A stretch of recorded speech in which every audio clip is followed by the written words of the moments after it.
ជំរាបសួរលោកគ្រូខ្ញុំឈ្មោះហ៊ុតម៉ូលីសាមកពីក្រុម AW20 ថ្ងៃនេះខ្ញុំមក run code info validation ចឹងយើងមើល code សិន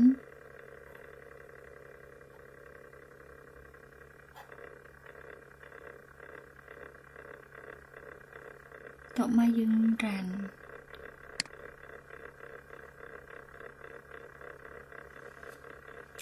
phone ចឹងយើងត្រូវ enter phone number ចូល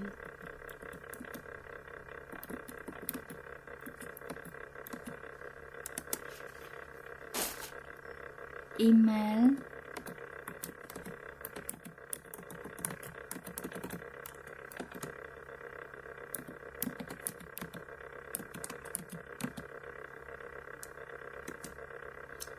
first name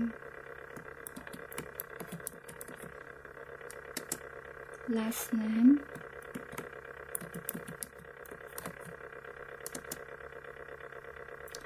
ចឹងកូដយើង run ចេញលទ្ធផលមកប៉ុណ្ណឹងនេះជា information របស់យើងដែលយើងវាយបញ្ចូលមិនវា input ចេញមកអរគុណលោកគ្រូអ្នកទាំងអស់គ្នាដែលតាមដានពីដើមដល់ចប់